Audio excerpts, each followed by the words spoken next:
What? This ain't for you. This ain't for you.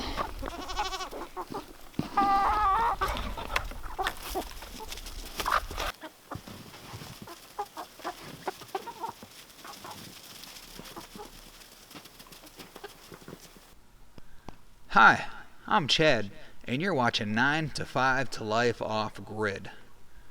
And for those of you that don't know, my wife and I, along with our 4 daughters, decided to move off grid in the middle of the wilderness to homestead and live a more self-reliant lifestyle.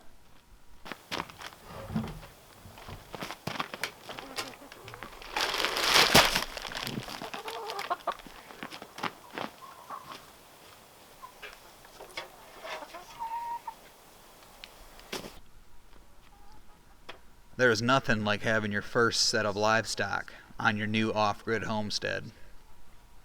For us, we decided to start with 30 chicks and 3 baby La Mancha goats. They're pretty grown now. Soon we'll be breeding the goats so we can start producing our own milk. Having a family of 6, you could only imagine how much milk and eggs we go through.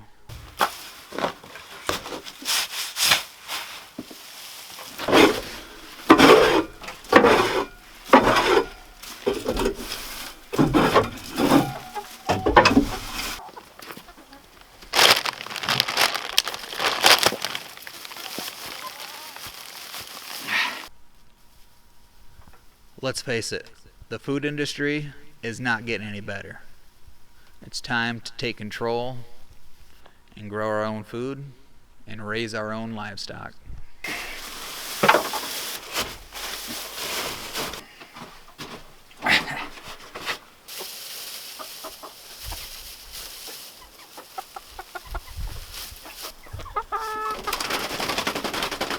All right, girl.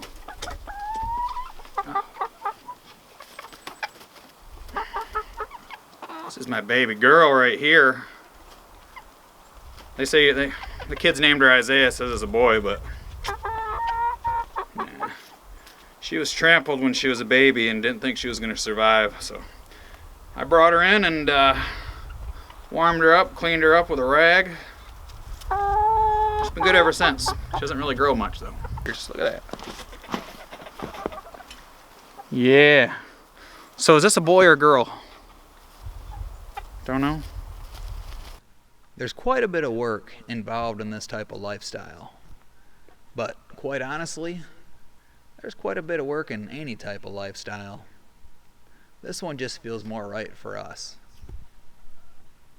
You always gotta lock your goats out. Because you'll eat the whole dang thing, won't you? Yeah. Yeah. Yes, you will, you little stinker. You little stinker, Bunker. You are too. You're such a cutie, though. And you're a little bad one. Yes, you are. You're the bad one. You're the bad one.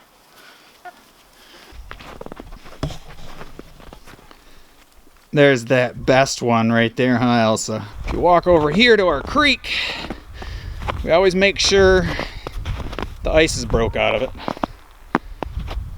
Nice.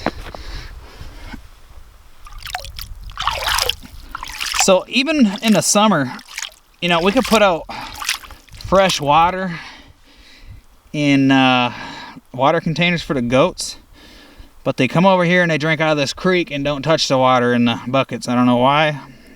Maybe they like the mineral content in this water or something. Who knows? But so make sure we keep the ice broke, and if it does freeze solid, I guess we'll put it in the buckets. The chickens will actually come over here too, but I just want to make sure they have it fresh water inside their coop at all times. So.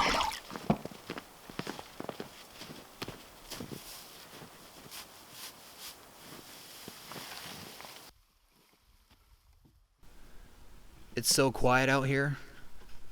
I can concentrate and be with nature and practice the art of Kung Fu. Check this out.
The thought of going off-grid can seem a bit complicated. And yeah, it can be complicated, but it's never overcomplicated. Oh, girls are gonna love this. You see, the human body, it has a way of adapting very well, especially back to the way we were intended to adapt in the first place, in nature. So don't overcomplicate it. Now, whenever you're feeding your goats, you always want to, when they're babies, put your hand in their food. You know, you don't want them getting food aggressive and bite your hand off. Okay, right, girls. So I can put my hand in here and they won't rip it off. So say no to food aggression. See? Look at. See? They don't even want to bite me anymore. It's because I do this and I pet them nicely. They know I'm their friend. And I know what you're gonna say. Goats don't bite. Well, apparently you haven't met these goats. They would bite. Because they're off-grid. They're not your normal on-grid goats, guys. These are some ferocious animals. They adapt to survive. My dog Isaac don't even mess with them. What? Ah! Is Isaac tough? Is Isaac tough? Did you? You gonna get me? Isaac. Ah! Ah!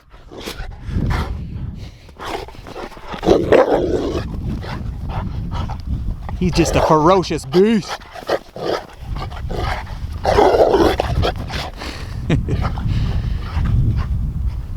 Where are you going?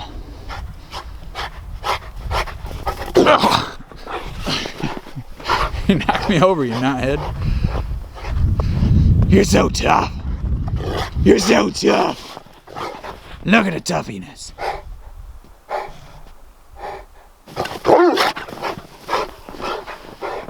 What are you so tough for?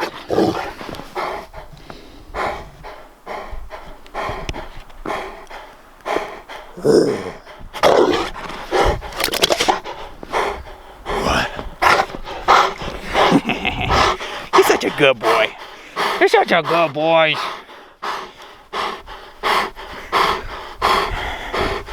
Although the goat whooped your butt. Go. Go get him. So we have about 12 cord of wood, and it's all right here. Yep, you see it. Luckily, I put some tarp on what I could, and we had some old air mattresses. So, but not all of it's covered up with tarp. There's a lot of snow on here.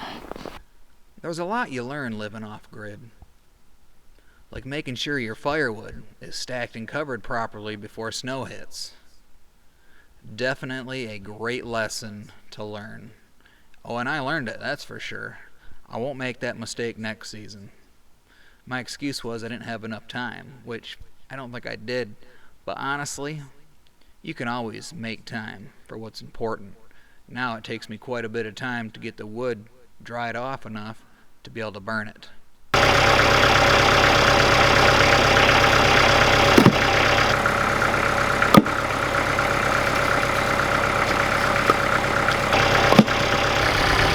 If this was a John Deere, you'd probably get away with the first layer of wood.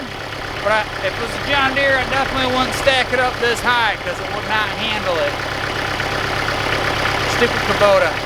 If you're interested in hearing our story and how we ended up out here and a more in-depth reason we chose this lifestyle, go ahead and hit the subscribe button. Yeah, it's the red letters right there. It says subscribe. You see it? Yeah, right there. Yep. Go ahead and press it. It is free, does not cost you anything, and it helps us out tremendously. And be sure after you press that button, make sure you press the notification bell as well. I'm going to be sharing some great action-packed information in style that you're not going to want to miss. I hope you all enjoyed today's video. Let me know in the comments if you would like to see some more off-grid kung fu, because that was a good time. But hey guys, thanks for watching 9 to 5 to Life off grid. Have a great 2021.